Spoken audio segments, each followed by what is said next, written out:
گوجری زبان میں اپڈیٹ سنیے۔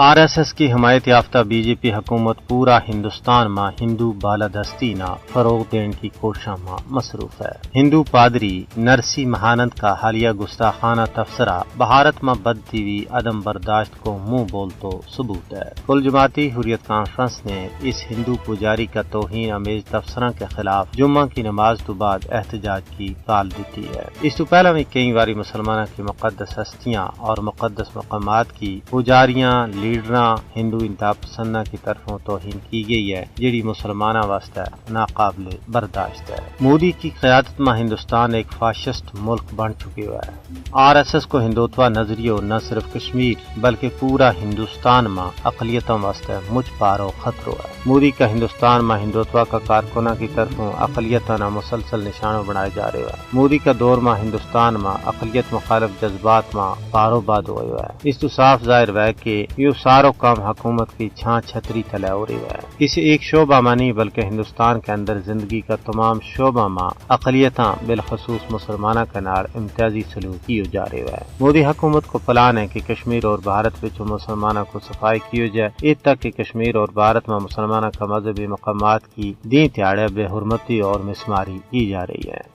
مودی حکومت نے وقف بورڈ نہ بھی اپنا کنٹرول میں لے لیا ہے تاکہ اس کی زمین اور اثاثہ نہ اپنا ناجائز استعمال میں آنے جا سکے۔ ریاستی سرپرستی میں ہندوستان کا شرق و غرب میں BJP کا نیتا بنگار کے مسلمانوں کے خلاف نفرت کی اگنا ہوا دے رہے ہیں۔ ہندوتوا لیڈر کھلے عام مسلمانوں کے خلاف ہتھیاروں کا استعمال کو مطالبہ کر رہے ہیں۔ ماہرین نے نہ صرف کشمیر بلکہ پورا بھارت میں مذہبی اقلیتوں کی بڑی نسل کشی کا بارہ میں خبردار کی ہوا ہے۔ ضرورت اس گال کی ہے کہ انصاف پسند دنیا مظلوم و محکوم بھارتی مذہبی اقلیتوں کا حقوق کا تحفظ واسطے عملی اقدامات کرائے۔